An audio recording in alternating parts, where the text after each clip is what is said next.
اللہ تعالیٰ کا لاکھ لاکھ شکر ہے کہ جس نے ہمیں مسلمان پیدا کیا. اس نعمت کی بدولت ہمیں بچپن سے یہ معلوم ہوا کہ ہم کہاں سے آئے ہیں اور ہمیں مرنے کے بعد کہاں جانا ہے اور ہماری یہ زندگی کس مقصد کے لیے ہے. اللہ سبحانہ وتعالیٰ قرآن پاک میں فرماتے ہیں خلق الموت والحیات لیبلوکم ایکم احسن عملا، کہ اس نے موت اور زندگی کو بنایا کہ تمہیں آزما کر دیکھے تم میں اچھے کام کون کرتا ہے. ہم میں سے ہر ایک کے لیے یہ زندگی ایک امتحان ہے. ہم سب سے یہ دیکھا جا رہا ہے کہ ہم کیسے عمل کرتے ہیں. پھر ہماری زندگی کے اختتام پر ہم سب کو موت سے واسطہ پڑنے والا ہے، اور ہم سب یہ بات بھی اچھی طرح جانتے ہیں کہ ہماری زندگی میں وہ دن بھی آنے والا ہے جب ہم سب کو اللہ کے حضور حاضر ہونا ہے. وہاں ہمارے اچھے اور برے اعمال کی جانچ پرکھ ہونی ہے. وہاں ہم سے نعمتوں کے بارے میں سوال کیا جانے والا ہے. لہٰذا ہم میں سے ہر ایک کو ان حقائق کے بارے میں اچھی طرح معلوم ہونا چاہیے. آج کی اس شام جس موضوع پر ہم گفتگو کرنے والے ہیں وہ ہے موت کے بعد کیا ہوتا ہے، اور پھر موت کے بعد کیا چیز ہمیں فائدہ دیتی ہے. تو گویا آج کی گفتگو 2 حصوں پر مشتمل ہے. ایک تو بذات خود موت اور اس کے بعد ہونے والے مرحلوں سے متعلق ہے، اور دوسری کہ مرنے کے بعد پھر وہ کون سی چیزیں ہیں جن سے ہم سب کو فائدہ پہنچ سکتا ہے. موت کے بارے میں گفتگو کرنا کوئی بہت خوشگوار بات نہیں، لیکن ہم سب جانتے ہیں کہ یہ ایک بہت بڑی حقیقت ہے جس سے کوئی بھی فرار حاصل کر نہیں سکتا. یہ ایک ایسا تلخ پیالہ ہے جو ہم میں سے ہر ایک کو پینا ہے. اس لیے عقل مند ہے وہ شخص جو آنے والے وقت سے پہلے اس کے لیے تیاری کر لے اور اچھی طرح جان لے کہ اس پر کیسی کیسی کیفیات گزرنے والی ہیں. قرآن پاک میں اللہ سبحانہ وتعالیٰ فرماتے ہیں کل نفس ذائقۃ الموت، ہر شخص کو موت کا مزہ چکھنا ہے. اور یہ بات 3 بار فرمائی گئی ہے. موت کیا ہے؟ موت زندگی کا اپوزٹ ہے، زندگی کا جوڑا ہے. ہر چیز اپنے جوڑے کے ساتھ مکمل ہوتی ہے. اسی طرح زندگی کا تصور اس وقت تک ادھورا رہتا ہے جب تک کہ موت کا ذکر نہ ہو. انسانی تخلیق کے بارے میں اللہ سبحانہ وتعالیٰ نے فرمایا وَكُنْتُمْ أَمْوَاتًا فَأَحْيَاكُمْ ثُمَّ يُمِيتُكُمْ ثُمَّ يُحْيِيكُمْ ثُمَّ إِلَيْهِ تُرْجَعُونَ. تم مردہ تھے، پھر اس نے تم کو زندہ کیا، پھر وہ تم کو موت دے گا، پھر وہ تم کو زندہ کرے گا، پھر تم اس کی طرف لوٹائے جاؤ گے، پھر تم اسی کی طرف جمع کیے جاؤ گے. ہم کچھ نہ تھے، پھر ہم وجود میں آئے، پھر ایک وقت ہوگا کہ موت آ جائے گی اور ہماری یہ ظاہری ہستی ختم ہو جائے گی، اور پھر ایک وقت آئے گا کہ دوبارہ زندگی ملے گی اور پھر اللہ کی طرف واپسی، حساب کتاب کا وقت. گویا ہر انسان ان 4 مرحلوں سے گزرتا ہے. پہلا مرحلہ کچھ نہ تھے. اس مرحلے میں ہماری روح موجود تھی کیونکہ اللہ تعالیٰ نے تمام روحوں کو حضرت آدم علیہ السلام کی پیدائش کے بعد پیدا کر لیا تھا، لیکن دنیا میں آنے تک وہ سب ایک انتظار گاہ میں ہوتی ہیں. اس میں روح ایک الگ وجود رکھتی ہے مگر جسم نہیں ہوتا. یہ کیفیت بھی موت سے ملتی جلتی ہے جب روح تنہا ہوتی ہے. پھر زندگی جب ملتی ہے تو روح کو جسم مل جاتا ہے. پھر جب موت آتی ہے تو روح جسم سے جدا کر دی جاتی ہے. پھر جب دوبارہ زندگی ملے گی تو جسم اور روح پھر آپس میں مل جائیں گے. تو گویا دوسرے لفظوں میں موت نام ہے جسم اور روح کی جدائی کا، اور زندگی نام ہے دونوں کے ملاپ کا. ہم کچھ نہ تھے، ہم وجود میں آئے، ہماری روح کو جسم ملا، اور جب ہماری زندگی پوری ہو جائے گی، ہمیں دیا ہوا وقت مکمل ہو جائے گا، تو پھر ہم میں سے ہر ایک کو موت کی کیفیت سے لازماً دوچار ہونا ہوگا. وہ وقت بہت اداسی کا وقت ہوتا ہے. جدائی کا وقت تو ویسے بھی خاص زندگی میں ہی کسی سے جدائی ہو وہ ایک تکلیف دہ وقت ہوتا ہے. الگ ہونا، بچھڑنا کوئی خوشگوار بات نہیں. عارضی جدائیاں بھی تکلیف دہ ہوتی ہیں، لیکن کچھ جدائیاں پھر مستقل ہو جاتی اور اس کے بعد دوبارہ اس دنیا میں واپسی کا امکان نہیں. پھر انسان اگلے مرحلے طے کرتا ہے. وہ وقت نہ صرف یہ کہ روحانی طور پر ایک اداسی کا، تکلیف کا وقت ہوتا ہے، بلکہ جسمانی طور پر بھی ایک تکلیف دہ وقت ہوتا ہے. موت کے وقت کی ایک سختی ہوتی ہے. روح کے ساتھ جسم بھی اس تکلیف کو محسوس کرتا ہے. انسان کا بال بال دکھتا ہے. وہ وقت ایک بے ہوشی کا سا وقت ہوتا ہے. قرآن پاک میں سورۃ قاف میں اللہ تعالیٰ فرماتے ہیں وَجَاءَتْ سَكْرَةُ الْمَوْتِ بِالْحَقِّ، اور موت کی بے ہوشی یا موت کی سختی حق لے کر آ پہنچی. یعنی موت کے وقت ایک بے ہوشی کی سی کیفیت اور ایک تکلیف کی سی کیفیت ہوتی ہے. اسی لیے حضور صلی اللہ علیہ وسلم نے ایک دعا سکھائی، اللہم اعنی علی سکرات الموت وغمرات الموت. اے اللہ تو میری مدد فرما موت کی بے ہوشیوں پر اور موت کے وقت جو تکلیف ہے اس پر. اللہ سبحانہ وتعالی یہ بھی فرماتے ہیں، کلا اذا بلغت التراقی وقیل من راق وظن انہ الفراق والتفت الساق بالساق الی ربک یومئذ المساق. سورۃ القیامہ کی ان آیات میں بتایا گیا کہ جب جان حلق تک پہنچ جاتی ہے تو کہا جاتا ہے کہ ہے کوئی جھاڑ پھونک کرنے والا. آدمی یہ سمجھتا ہے کہ اب دنیا سے جدائی کا وقت آ گیا. اس وقت پنڈلی کے ساتھ پنڈلی مل جاتی ہے، یعنی انسان کی انتہائی بے بسی کی کیفیت ہوتی ہے. نہ کوئی علاج کام آتا ہے، نہ کوئی دم درود کام آتا ہے، اور انسان اپنی روح کو خیر بات کہہ دیتا ہے. حضرت جابر رضی اللہ تعالی عنہ کہتے ہیں، رسول اللہ صلی اللہ علیہ وسلم نے فرمایا، موت کی تمنا نہ کرو، لا تمنوا الموت. جان کنی کی تکلیف بڑی شدید ہے، اور یہ نیک بختی کی علامت ہے کہ اللہ کسی بندے کی عمر لمبی کر دے اور اسے توبہ کی توفیق عطا فرما دے. موت کے بعد جسم ہوتے وہ قبر میں ہوتی ہے، اور روح جو ہوتی علیین سجین میں ہوتی ہے. نیک لوگوں کی روح علیین میں ہوتی ہے جو بلند جگہ ہے، اور بدترین لوگوں کی روح سجین میں ہوتی ہے جو قید خانہ ہے، اور وہاں ان کے ساتھ جو بھی معاملہ ہوتا ہے جزا یا سزا کا. لیکن قبر کے اندر یا جسم جہاں پر بھی ہو ایک لنک اس کا برابر رہتا ہے جس سے جسم بھی تکلیف محسوس کرتا رہتا ہے، خواہ وہ ایک گھڑے کے اندر ہو یا پھیلا ہوا ہو. یہ بالکل ایسے ہی ہے جیسے کروڑوں میل دور سورج ہونے کے باوجود اس کی کرن ہمارے جسم پہ پہنچتی ہے تو ایک کنیکشن ہو جاتا ہے، اور ایک جیسے شعاع آپ کی آنکھ میں اگر ریفلیکٹ ہو کے بھی آتی ہے تو ایک پیئرسنگ افیکٹ ہوتا ہے اس کا. تو اسی طرح قبر میں مردے کو جو عذاب ہوتا ہے یہ قرآن و حدیث سے ثابت ہے. لیکن شہداء کی روحیں جو ہیں وہ جنت میں ہوتی ہیں، ان کو رزق دیا جاتا ہے اور ان کے ساتھ اچھا معاملہ ہوتا ہے. آپ نے فرمایا شہیدوں کی روحیں سبز پرندوں کی شکل میں قندیلوں میں رہتی ہیں جو عرش الہی کے نیچے لٹکی ہوئی ہیں. جب چاہتی ہیں جنت میں سیر کے لیے چلی جاتی ہیں، اور جب چاہتی ہیں واپس آ کے انہیں قندیلوں میں بیٹھ جاتی. یہ مسلم کی روایت ہے. حضرت عبداللہ بن عباس کہتے ہیں کہ آپ صلی اللہ علیہ وسلم نے فرمایا، شہداء جنت کے دروازے پر بہنے والی خوبصورت نہر کے سبز گنبدوں میں ہیں جہاں انہیں صبح شام ان کا رزق دیا جاتا ہے. اس کے بعد یہ کہ قیامت کا دن آتا ہے اور انسان کا حساب کتاب شروع ہوتا ہے. میں اس کی تفصیلات میں نہیں جاؤں گی. میں اپنے لیکچر کا دوسرا اہم ترین حصہ کہ مردے کے لیے پھر ہمیں کیا کرنا چاہیے وہ تو پہنچ گیا جہاں اس کو پہنچنا تھا.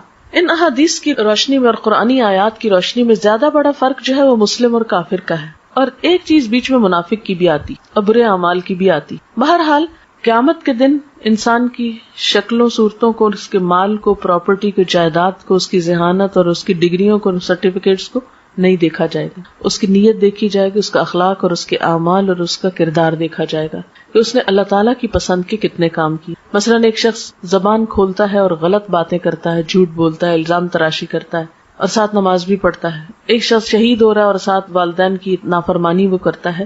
تو کچھ مسلمان ایسے ہوں گے کہ جن کے ملے جلے عمل ہوں گے. اب یہ اللہ تعالیٰ پر ڈپینڈ کرتا ہے کہ وہ کس کے ساتھ کیا معاملہ کرے. دیکھیں نا، آپ انسانوں میں کچھ انسان ہوتے ہیں جو آپ کے دوست ہوتے ہیں، آپ کو معلوم ہے کیسے معاملہ کریں. کچھ دشمن ہوتے ہیں، آپ کو پتا ہے.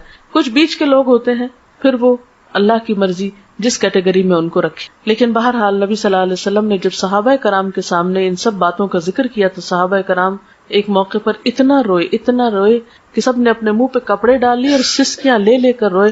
ان سب نے یہ محسوس کیا گویا یہ ساری باتیں ہمارے ہی بارے میں کی گئی ہیں.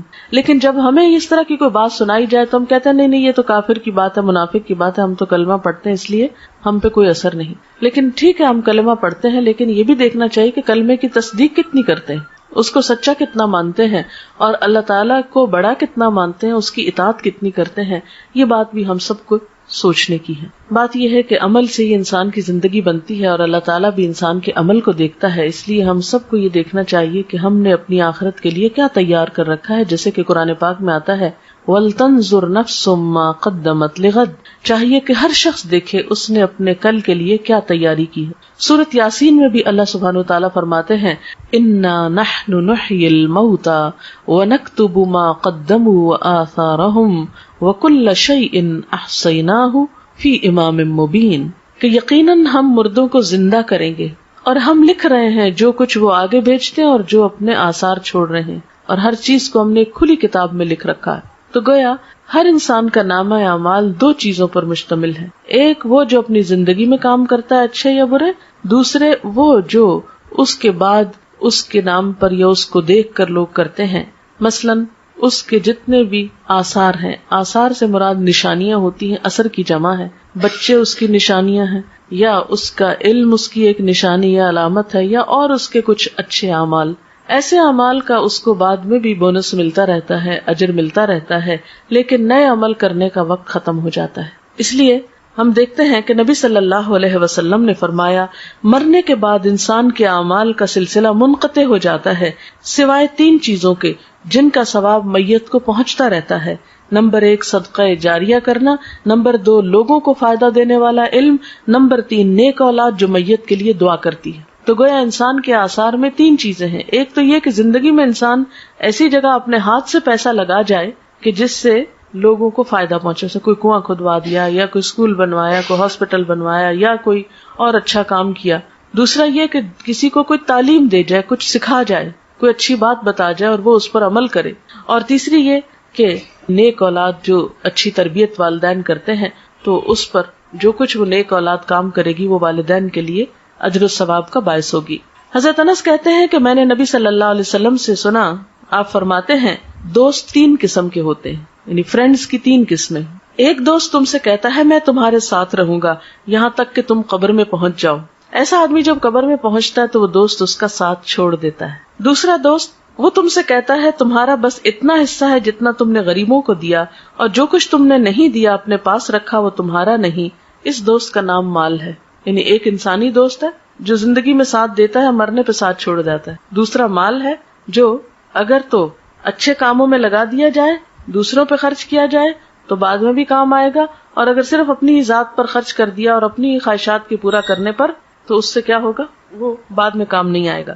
اور تیسرا دوست تم سے کہتا ہے کہ میں تمہارے ساتھ رہوں گا اس جگہ بھی جہاں تم داخل ہوگے، اس جگہ بھی جہاں سے تم نکل کر جاؤ گے، یعنی قبر. اس کا نام عمل ہے. آدمی حیران ہو کر عمل سے کہے گا بخدا ان تینوں طرح کے دوستوں میں سے تم میں حقیر اور معمولی چیز سمجھتا تھا، اور یہ میری بھول تھی. میں نے رشتہ داروں کے لیے، دوستوں کے لیے سب کچھ کیا، کوئی کام نہیں آیا، صرف عمل ہی ساتھ رہا. تو گویا ایک دوست انسان ہے، دوسرا مال ہے، اور تیسرا عمل ہے. انسان انسانی دوستوں کو بہت اہمیت دیتا ہے، مال کو بھی بہت چاہتا ہے، لیکن کام کرنا پسند نہیں کرتا جبکہ ساتھ اسی کو دینا ہے. حضرت ابو ہریرہ سے روایت ہے نبی صلی اللہ علیہ وسلم نے فرمایا بے شک مومن کے ان کاموں اور نیکیوں میں سے جن کا ثواب اسے مرنے کے بعد بھی پہنچتا رہے گا یہ چیزیں ہیں. یعنی اپنی زندگی میں انسان ایسے کام کر جائے جس کا اجر و ثواب اس کو مرنے کے بعد ملے. تو آپ صلی اللہ علیہ وسلم نے اب وہ کام بتائے. اب یہ حدیث ہم سب کے لیے کہ وہ کون سے کام ہیں جو آج ہم کریں تو ہمیں قبر میں بھی اس کا پروفٹ ملتا رہے گا، اس کا فائدہ ملتا رہے گا، کیونکہ عمل ہی ساتھ جائے گا نا. وہ کون سے ہیں؟ نمبر 1 وہ علم جس کو اس نے سیکھ کر پھیلایا، یعنی خود بھی سیکھا اور دوسروں کو بھی سکھایا یا پھیلایا. نمبر 2 نیک اولاد جو اپنے بعد چھوڑ گیا، کیونکہ وہ بھی جو کچھ کرے گی انسان کی کوشش ہوتی ہے نا اس میں شامل، کیونکہ اولاد کو سکھاتا ہے انسان، طالب علموں کی طرح تربیت کرتا ہے، تو جو وہ کرے گی وہ بھی ثواب ملے گا اس کو. نمبر 3 قرآن مجید جس کا وہ دوسرے کو وارث بنا گیا، یعنی اس کے اپنا تھا جس سے پڑھتا تھا کرتا تھا، پھر وہ کسی کو دے گیا اور کوئی اور اس کو پڑھ رہا ہے. نمبر 4 مسجد جو وہ تعمیر کر گیا. نمبر 5 مسافروں کے ٹھہرنے کے لیے گھر بنا گیا، یہ کوئی ہاسٹل بھی ہو سکتا ہے، کوئی مسافر خانہ، سرائے، کچھ بھی ہو سکتا ہے. نمبر 6 نہر جاری کر گیا، یعنی پانی کا انتظام کر گیا. نمبر 7 صدقہ خیرات جو وہ اپنے مال میں سے اپنی تندرستی اور زندگی کی حالت میں نکال کے گیا، یعنی کہ مرتے وقت یہ فلاں کو دے دو فلاں کو، وہ تو پھر ہو گیا اوروں کا. ان چیزوں کا اس کو مرنے کے بعد بھی ثواب پہنچتا رہے گا. یعنی یہ وہ اعمال ہے کہ جو مرنے کے بعد بھی انسان کے کام آتے ہیں. حضرت ابو ہریرہ سے روایت ہے سعد بن عبادہ کی والدہ فوت ہو گئی تو سعد نے کہا اے اللہ کے رسول صلی اللہ علیہ وسلم میری ماں فوت ہو گئی ہے، کیا میں اس کی طرف سے خیرات کر سکتا ہوں؟ آپ نے فرمایا ہاں. عرض کی کون سی خیرات بہتر رہے گی؟ فرمایا پانی پینے کا انتظام، یعنی دوسروں کو پانی پلانے کا انتظام کرو. تو مرنے والے کے لیے یہ نیکی بھی باعث ثواب ہے، خواہ انسان اپنی زندگی میں خود کر جائے یا اس کے بعد اس کی اولاد کرے یا وارث کرے. پھر علم کے بارے میں آپ صلی اللہ علیہ وسلم نے فرمایا بے علموں کو علم سکھانا صدقہ ہے. حصول علم کے راستے پہ چلنے والے کے لیے اللہ تعالیٰ جنت کا راستہ آسان کر دیتے ہیں. یعنی علم جو ہے انسان کے لیے بہترین صدقہ جاریہ ہے. انسان اگر سیکھتا ہے، سکھاتا ہے، کوئی کتاب لکھتا ہے، کوئی مضمون لکھتا ہے، کوئی کسی کو تعلیم دیتا ہے، کسی طالب علم کی فیس دیتا ہے، کوئی اسکول بنوا دیتا ہے، کوئی مدرسہ بنواتا ہے، کچھ بھی جو علم کی ایکٹیویٹی یا ترقی کے لیے، اور آج کا دور جیسے کمپیوٹر اور انٹرنیٹ کا دور ہے یا اور وسائل، تو کوئی بھی ایسا آلہ یا چیز خریدنا یا تیار کرنا یا ایجاد کرنا، وہ سب اس میں شامل ہے جس سے خیر کی بات عام ہو سکے. پھر نیک اولاد، یعنی انسان کی زندگی میں بہت چانس ہے کہ اپنے بچوں کی، اور خصوصاً آپ مائیں ہیں جن کے پاس بچوں کو وقت زیادہ ملتا ہے رہنے کا، ان کی اچھی تربیت کرے. آپ نے فرمایا سب سے پاکیزہ کھانا جو تم کھاتے ہو اپنے ہاتھ کی کمائی سے ہے، اور تمہاری اولاد بھی تمہاری کمائی میں شامل ہے. یعنی گویا اولاد کو قرآن و سنت کا علم دینا، اچھی تمیز، اخلاق، ادب سکھانا جو ہے اجر و ثواب کا باعث ہے. ایک اور چیز جو میت کو فائدہ دیتی ہے وہ دعا ہے. ایک مسلمان جب اپنے بھائی کی عدم موجودگی میں دعا کرتا ہے تو وہ قبول ہوتی ہے، اور اس آدمی کے پاس ایک نگران فرشتہ ہوتا ہے جو کہتا ہے کہ جو دعا تم اپنے بھائی کے لیے کر رہے ہو وہی تم کو بھی ملے.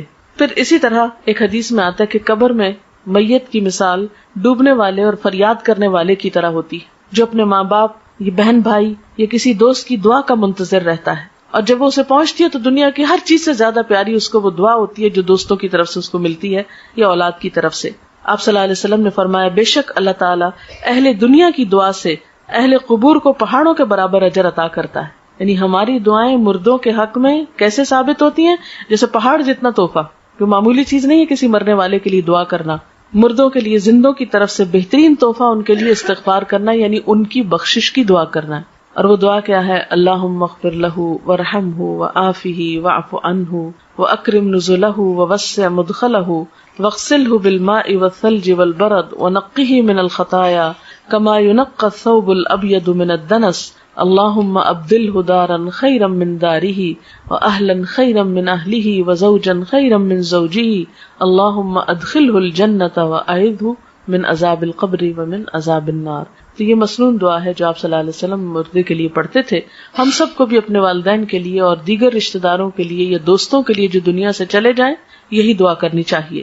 ہم سب کے پاس جو وقت ہے، صحت ہے، جوانی ہے، یہ ساری نعمتیں ایسی ہیں کہ جن کے بارے میں ہم سے سوال کیا جائے گا، حساب ہوگا. تو بات یہ ہے کہ ہمیں دو کام کرنے ہیں. ایک تو یہ کہ اپنے لیے ایسے کام کرنے ہیں جو ہمارے مرنے کے بعد ہمارے اپنے لیے صدقہ جاریہ بنے. دوسرے وہ کام ہیں جو ہمیں اپنے عزیز دوستوں، رشتہ داروں، والدین اور دیگر اقرباء کے لیے کرنے ہیں اگر وہ دنیا سے چلے جائیں، کیونکہ وہ اب اپنے لیے خود کچھ نہیں کر سکتے، وہ اب آپ کی دعاؤں کے محتاج ہو گئے. تو سب سے پہلی بہترین چیز جو کرنی ہے آپ کو وہ دعا کرنی. نمبر 2 یہ کہ ان کے لیے صدقہ خیرات کرنا ہے، اور خاص طور پر اگر وہ کوئی قرضہ چھوڑ گئے تو پہلے اس کو ادا کریں، ان کی وراثت تقسیم کرنے میں مدد کریں اہل خاندان کی. تیسری چیز، اگر ان کے روزے چھوٹ گئے ہیں تو اس کو ادا کریں، چاہے خود رکھیں یا اس کا کفارہ دیں. اور چوتھی چیز یہ کہ ان کے لیے صدقہ خیرات کا اہتمام، جیسے کنویں کھدوانے کی شکل میں یا پانی پلانے کی شکل میں یا اور کسی بھی طریقے سے. تو دعا، قرضوں کی ادائیگی، علم کا پھیلانا، یہ تمام چیزیں جو ہیں یہ میت کو فائدہ دیتی ہیں. وآخر دعوانا ان الحمد للہ رب العالمین. اب اگر آپ کے پاس کوئی سوال ہے تو آپ وہ کر سکتے ہیں. میں نے اسی لیے ذرا سا پہلے چھوڑا ہے کہ دعا کا بھی وقت مل جائے، اور اگر کوئی بات آپ کے ذہن میں ہو جو اس لیکچر سے واضح نہیں ہوئی تو اس سے آپ کو فائدہ ہو جائے. شرک کا مطلب ہوتا ہے کسی کو شریک کرنا. اللہ تعالیٰ کی ذات میں، اس کی صفات میں، اس کے حقوق میں، اختیارات میں کسی اور کو شریک سمجھنا شرک ہوتا ہے. ذات میں شرک کیا ہے؟ جیسے اللہ تعالیٰ کو الہ ماننے کے علاوہ پتھروں کے بت یا فرشتوں یا نیک انسانوں کو بھی پوجنا، یعنی خواہ وہ کوئی قبر ہو یا پتھر کا کھڑا بت ہو یا کوئی فرشتہ ہو یا پھر مورت ہو یا کوئی بھی چیز. صفات میں شرک یہ ہوتا ہے کہ جو قوت اللہ کے پاس ہے وہ اوروں کے پاس بھی. مثلا وہ رزق دیتا ہے تو ہم یہ آس لگا لیں کوئی اور بھی دیتا ہے. اگر وہ دعائیں سنتا ہے تو ہم سمجھے کوئی اور بھی ہماری پکار سننے والا ہے. اگر وہ رزق اور اولاد دیتا ہے تو ہم سمجھے کسی انسان کے ہاتھ میں بھی ہے، نعوذ باللہ. ایسا یہ صفات میں شرک ہوتا ہے. کسی کو قسمتوں کا بنانے بگاڑنے والا ماننا نہیں، یہ سب صرف اللہ ہی کرتا ہے. ان یمسسک اللہ بضر فلا کاشف لہ الا، اگر تم کو کوئی نقصان پہنچے تو اس کو دور کرنے والا کوئی نہیں سوائے اللہ کے. اگر یہ سمجھنا کہ ہمارا غم اور مشکل کشائی کوئی اور کر دے گا، یہ شرک. اسی طرح حقوق کے، جیسے عبادت اللہ کی ہونی چاہیے، اگر آپ غیر اللہ کی شروع کر دیں، نماز، روزہ، سجدہ وغیرہ، تو یہ شرک. اختیارات، یہ کہ جیسے اختیارات اللہ کے اگر کسی اور میں سمجھے تو یہ بھی شرک. سوال ہے میت کے نام پر کھانا پکا کر کسی کو کھلانا یا مسجد میں بھیجنے سے میت کو فائدہ ہے یا نہیں؟ اگر وہ کسی غریب کو آپ کھلا رہے ہیں، کسی ضرورت مند کو دے رہے ہیں، تو انشاءاللہ فائدہ پہنچے گا، یعنی صدقہ اس کے نام پر آپ کر رہے ہیں، اس کو فائدہ پہنچانے کا۔ لیکن اگر وہ پکا کر خود ہی بیٹھ کے کھا لیتے ہیں، جیسے ہمارے ہاں ہوتا ہے کہ تیسرے دن کل کرتے ہیں اور اس میں اچھے اچھے فروٹ کاٹتے ہیں اور وہ سب آئے ہوئے دوست رشتہ دار کھا پی کے گھروں کو چلے جاتے ہیں، پارٹی کا سما ہوتا ہے، تو یہ تو کوئی صدقے کی قسم نہیں ہے۔ یا پھر یہ کہ ہر جمعرات کو ہم اسی طرح کا کام کرتے ہیں، یا 40 دن گزرنے پر ہم دیگ چڑھاتے ہیں اور سب ایک جیسے دعوت ہو رہی ہے سب کی، آئے بیٹھے کچھ اور کھایا پیا اور چلے گئے، تو صدقہ ہے نا، یعنی کسی غریب کو کھلانا، کسی ضرورت مند کو دینا۔ تو میت کے نام پر اگر آپ صدقہ کرنا چاہتے ہیں تو ضرورت مندوں کو دیں، یتیموں کو دیں، بیواؤں کو دیں، مسکینوں کو دیں، یہ صدقہ ہوگا۔ 13 شعبان کو میت کے حوالے سے کوئی چیز قرآن و سنت سے ثابت نہیں ہے۔ اچھا، اب آپ دیکھیں کہ میت کے لیے مثلاً اگر صدقہ کرنا ہے اور آپ کو غریب مسکین کو بھی آپ نے کھانا کھلا دیا، تو اور کیا کریں؟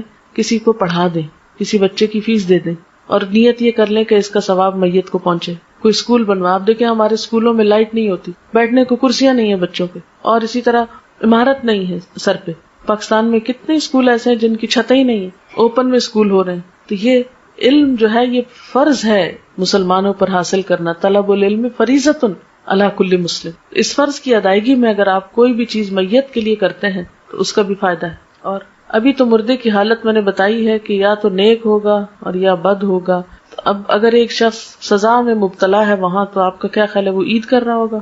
یہ تو عقل کو بھی نہیں لگتی نا بات کہ مردہ عید کرے۔ مردوں کی کیا عید؟ نصف شعبان کی کیا کوئی دعا ہے؟ یہ دعا کی کوئی فضیلت ہے؟ دیکھیں کہ آپ صلی اللہ علیہ وسلم سے کوئی ایسی دعا تو ہمیں نہیں پتہ چلتی قرآن و سنت میں کہ جو آپ نے 15 شعبان کو خاص طور پہ مانگی۔ دیکھیے کہ اسلام میں عبادت کا جو تصور ہے وہ یہ ہے کہ بندہ ہر لمحہ اپنے رب کو یاد کرے، یہ ہے عبادت کی روح۔ یہ نہیں کہ آپ سال بھر بھولے رہیں اور ایک دن بس جلدی سے جا کے ہاتھ لگائیں، یاد کر لیں، پھر آ کے واپس بھول جائیں۔ کرسچنس کے اندر تو یہ ہے کہ سنڈے کے سنڈے آپ جا کے خدا کو یاد کر لیں اور باقی دن جو ہے وہ اپنی مرضی کے گزارے۔ اسلام میں کیا ہے؟ فاذکرونی اذکرکم، مجھے یاد کرو میں تم کو یاد کروں گا۔ نبی صلی اللہ علیہ وسلم کا طریقہ کیا ہوتا تھا؟ کان یذکر اللہ فی کل احیان، آپ اللہ کو ہر لمحہ یاد کیا کرتے تھے۔ الذین یذکرون اللہ قیاما وقعودا وعلی جنوبہم، وہ لوگ جو اللہ کا ذکر کرتے رہتے ہیں کھڑے اور بیٹھے اور لیٹے۔ یہ ہے عبادت کا تصور۔ جیسے نمازیں، دن میں 5 نمازیں فرض ہیں، اس کی پابندی لازم ہے، اس کو نہ پڑھنے پہ سخت پکڑ ہے۔ قیامت کے دن پہلا سوال نماز کے بارے میں ہوگا۔ پھر اس کے بعد سال میں روزے فرض ہیں، وہ اگر رمضان کے بغیر آپ رکھیں گے تو اس کو کوئی فائدہ نہیں، وہ نفل شمار ہوگی۔ ایک روزہ رمضان کا بغیر کسی وجہ کے چھوڑ دینا، اس کے بدلے میں زندگی بھر روزے رکھے تو وہ اجر نہیں ملتا۔ یعنی پوری زندگی آپ روزے رکھے نا اور ایک چھوڑ دیں رمضان کا روزہ تو وہ برابر نہیں ہو سکتا اجر۔ پھر حج فرض ہے صاحب استطاعت لوگوں پر، اور حج کے لیے دن مقرر ہے، مہینہ مقرر ہے، وقت اور جگہ مقرر ہے۔ اگر اس پہ آپ نہیں پہنچے تو آپ کا حج نہیں ہوا۔ عیدوں کا دن مقرر ہے، زکوٰۃ کے لیے کہ جب آپ کا سال پورا ہو، سال میں کسی بھی وقت جب آپ کا ٹائم پورا آپ دے دیں۔ یہ تو ہے مقرر دن، مقرر وقت، مقرر جگہ، مقرر طریقے۔ باقی کیا ہے؟ ہر وقت اللہ کو یاد کرو، ذکر کرو، توبہ استغفار کرو، تسبیح کرو، صدقہ خیرات کرو، کچھ بھی کرو۔ لیکن ہم نے کیا کیا ہے کہ کچھ مخصوص دنوں کو بس خاص کر لیا عبادت کے لیے اور باقی زندگی اپنی مرضی کے لیے۔ یہ طریقہ کار درست نہیں ہے۔ اس میں پھر خاص طور پر جو چیزیں بہت زیادہ زور پکڑ رہی ہیں وہ رجب کی 27 تاریخ کو عبادت کر لینا یا 15 شعبان کو کر لینا، حالانکہ حضور صلی اللہ علیہ وسلم شعبان میں اتنی کثرت سے روزے رکھتے تھے کہ اور کسی مہینے میں رمضان کے علاوہ نہیں۔ آپ کہتے تھے کہ اس مہینے میں اعمال اللہ کے حضور پیش کیے جاتے ہیں کہ میرا جی چاہتا ہے کہ جب میرے عمل اللہ کے حضور پیش کیے جائیں تو میں روزے سے ہوں، یعنی اتنا اجر و ثواب ہے اس مہینے میں روزے رکھنے۔ لیکن ہم لوگوں نے باقی تو نفلی روزے بھول کے صرف ایک 15 کا روزہ رکھ لیتے ہیں، حالانکہ آپ نے صرف ایک دن مخصوص نہیں کیا اس کے لیے۔ ہاں 15 کے بعد روزے رکھنے سے منع کیا ہم کو تاکہ اگلے رمضان کے اوپر اثر نہ پڑے۔ باقی اس مہینے میں صدقہ خیرات کریں، ذکر اذکار کریں، نمازیں پڑھیں، جو بھی کریں اچھے کام وہ آپ کو فائدہ دیں گے۔ لیکن صرف مخصوص اوقات میں مخصوص طریقے کی مخصوص نماز پڑھ کے فارغ ہو جانا اور پھر فرائض کی بھی پابندی نہ کرنا، یہ بات درست نہیں۔ عورتوں کے قبرستان جانے کے بارے میں یہ کہ پسندیدہ نہیں ہے، کبھی ایک آدھ بار چلا جائے انسان عبرت کے لیے تو اور بات ہے، جیسے حضرت عائشہ سے روایت ہے ایک دفعہ وہ گئی تھی اپنے بھائی کی قبر پر، یا یہ کہ آپ لوگ کہیں بازار سے گزر رہے ہوتے ہیں تو راستے میں قبرستان ہے اور گاڑی گزر رہی تو آپ بھی دعا پڑھ دیں۔ لیکن اسپیشلی قبرستان کے اندر جا کے کسی قبر کے پاس بیٹھ رہنا اور عورتوں کا کثرت سے جانا، اس کو ناپسند کیا گیا ہے۔ کوئی شخص مر گیا، اس کے نام پر کھانا پکانا اور فاتحہ پڑھنا کیا درست ہے؟ میں نے بتایا نا ابھی کہ اس کی طرف سے صدقہ کرنے کے لیے آپ کسی غریب کو دے دیجئے اور کسی ضرورت مند کو کھلائیے. آپ اس کے نام پہ صدقہ کر سکتے. نام سے مراد یہ کہ اس کی طرف سے کہ اس کو ثواب پہنچے، صدقہ خیرات آپ کر سکتے ہیں. جی فاتحہ جو ہے یہ تو اپنی ہدایت کی دعا ہوتی. سورۃ الفاتحہ میں کیا ہے؟ ایاک نعبد و ایاک نستعین اہدنا الصراط المستقیم. ہم صرف تیری عبادت کرتے ہیں اور تجھ سے ہی مدد مانگتے ہیں، ہمیں سیدھا راستہ دکھا. تو مردے کو تو ہدایت کی دعا نہیں چاہیے، مردہ تو مر گیا، اس کو تو اب بخشش کی دعا چاہیے. اس لیے اس موقع پر کچھ مخصوص ذکر آپ صلی اللہ علیہ وسلم نے ہمیں نہیں سکھایا. بس نیت کریں، خواہ گھر میں نہیں بھی پکائیں. دیکھیں کتنے لوگ ہیں جو گھر میں کھانا پکا سکتے ہیں. کئی لوگ جو ہیں وہ ان میں ہمت نہیں، کوئی بیمار ہے، کوئی مصروف ہے، کوئی کسی کے پاس اتنی وسعت نہیں. تو آپ بے شک راشن دے دیں، آپ پیسہ دے دیں، آپ کسی بھی طرح کسی کی مدد کر دیں. ضروری نہیں کہ پکا کے سامنے رکھ کے پڑھ کے پھر دیں. یہ ہم نے خود رواج نکال لیا ہے. دعا کرنا جو ہے میت کو سب سے زیادہ فائدہ دیتا ہے. دیکھیں ہمارا دعا پہ کچھ خرچ نہیں آتا. اذان سن لیجئے پھر دعا کرتے ہیں. سبحان اللہ وبحمدہ عدد خلقہ ورضا نفسہ وزنۃ عرشہ ومداد کلماتہ. سبحان اللہ العظیم.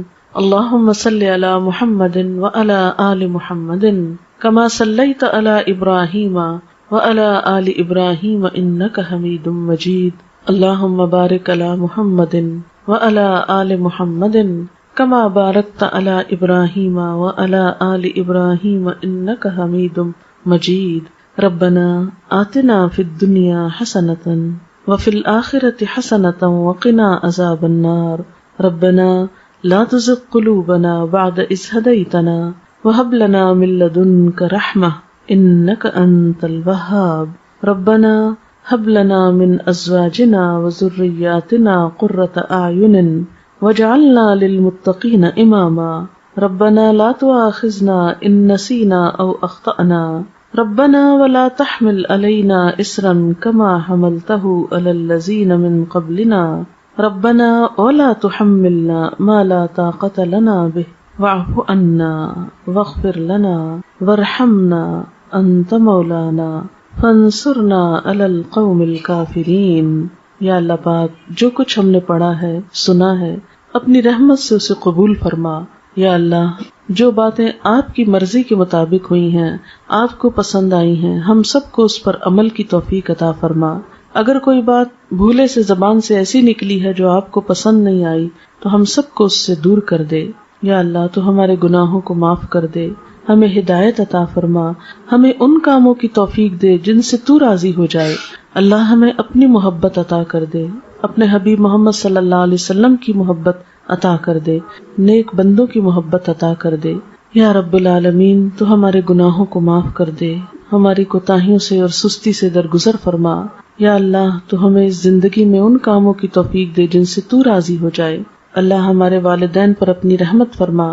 یا رب العالمین ریحانہ اور رخسانہ کی والدہ پر اپنی رحمت فرما، ان کے درجات بلند فرما، ان کو اپنی عافیت میں رکھ، ان کو جنت الفردوس کے اعلیٰ مقام میں جگہ عطا فرما، انہیں آخرت کی بہترین بھلائیاں نصیب فرما، ان کی اولاد کو ان کے لیے صدقہ جاریہ بنا، انہیں بہترین نیک اعمال کی توفیق دے جو ان کی والدہ کے لیے بہترین اجر کا سبب ہوں. یا رب العالمین ہم سب بھی اس رستے کے مسافر ہیں، ہمیں بھی ان کاموں کی توفیق دے جو ہمیں وہاں کام آنے والے ہیں. ہماری موت کی سختی کو ہم پہ آسان کر دینا، نیک فرشتوں سے ہمارا واسطہ ہو. یا اللہ ہمیں قبر کے عذاب سے بچانا. یا اللہ تو ہمارا خاتمہ ایمان پر فرمانا، آخری وقت کلمہ نصیب فرمانا. یا اللہ ہماری اولادوں کو ہماری آنکھوں کی ٹھنڈک بنا، انہیں دنیا اور آخرت میں کامیابی دے. یا اللہ ہمیں نیکی کے کاموں کی توفیق دے، برائیوں سے بچنے کی توفیق عطا کر دے. اپنی ذات پر ہمیں مکمل ایمان اور بھروسہ عطا کر دے. جتنی بہنیں یہاں آئی ہیں سب کا آنا قبول کر، اس گھر پر اپنی خیر و برکت نازل فرما، سب کے دکھ تکلیفیں پریشانیاں دور فرما، ہم سب کو اپنی رحمت سے ڈھانپ لے، ہم سے درگزر فرما. تو ہی ہمارا مولا ہے، ہم سب پر اپنی رحمت فرما. ربنا تقبل منا انک انت السمیع العلیم وتب علینا انک انت التواب الرحیم. وصلی اللہ تعالی علی خیر خلقہ محمد وعلی آلہ واصحابہ وأهل بيته أجمعين برحمتك يا أرحم الراحمين. إلهي آمين. سبحانک اللہم و بحمدک نشہد ان لا الہ الا انت نستغفرک و نتوب الیک. رخسانہ کچھ کیسٹ اور کتاب شاید آپ کو اپنی والدہ کے صدقہ جاریہ کے لیے تقسیم کرنا چاہتی ہیں. اس کے لیے میں آپ کو تھوڑا سا گائیڈ کرنا چاہوں گی کہ جب بھی آپ نماز پڑھیں اور قرآن پاک پڑھیں تو یہ چھوٹی سی دعاؤں کی کتاب ہے, اس کو آپ اپنے پرس میں رکھ لیں, اپنے کہیں بھی قریب رکھ لیں. تو ویسے تو اتنی دعائیں زبانی یاد نہیں ہوتی, بھول بھی جاتے ہیں ہم, ترتیب یاد نہیں ہوتی. تو آپ کیا کر سکتے ہیں کہ قرآن پاک کے بعد دعا قبول ہوتی ہے, اس وقت آپ وہ کتاب کھولیں, 5 دعائیں 10 دعائیں 20 جتنی آپ میں توفیق ہو ان کو پڑھ لیں, نشانی رکھ لیں. پھر اگلی نماز کے بعد پھر اگلی 5-10 پڑھ لیں, پھر اگلی نماز کے بعد اس طرح کر لیں, یا اگلی تلاوت کے بعد. کیونکہ میرا خود اپنا طریقہ یہی ہے کہ میں جب بھی نماز یا قرآن پڑھتی ہوں تو پھر ان دعاؤں کو آگے آگے چلاتی جاتی ہوں. اس طرح الحمدللہ قرآن کی دعائیں اور نبی صلی اللہ علیہ وسلم کی جو مسنون دعائیں ہیں جس میں دنیا آخرت کی ہر بھلائی کا ذکر ہے, ہمارا اپنا دماغ اتنا کام نہیں کرتا, تو وہ آپ پڑھتے جائیں. اس کا ایک تو فائدہ آپ کو خود ہوگا, دوسرا یہ کہ جن کے صدقہ جاریہ کے لیے یہ دیا جا رہا ہے ان کو بھی ثواب پہنچے گا. دوسرا ایک کیسٹ ہے, اس کیسٹ کا نام ہے واپسی. یہ ہماری ایک بچی تھی, طالبہ تھی, وہ فوت ہو گئی, اچانک اس کا ایکسیڈنٹ ہوا تو فوت ہو گئی. وہ اتنی نیک بچی تھی کہ خود پڑھتی بھی تھی اور پڑھاتی بھی تھی اور ہر ایک کی مدد کے لیے تیار رہتی تھی. تو اس کی زندگی ایک بہت مثالی زندگی تھی. اور اس کے علاوہ تعزیت کے کچھ آداب اور واپسی کا جو سفر ہے دنیا سے, اس پہ کچھ باتیں اس کیسٹ میں موجود ہیں. آپ خود بھی سنیں, اوروں کو بھی سنائیں, تو اس سے بھی انشاءاللہ ان کی والدہ کے لیے بھی اور خود اس بچی کے لیے جو فوت ہوئی ہے ایک صدقہ جاریہ ہوگا. اگر ہم دوسروں کے لیے بھلائی سوچیں گے, ہم دوسروں کے لیے خیر سوچیں گے, تو انشاءاللہ اللہ تعالی ہمارے لیے بھی کوئی خیر کا راستہ نکال دے گا. السلام علیکم ورحمۃ اللہ وبرکاتہ.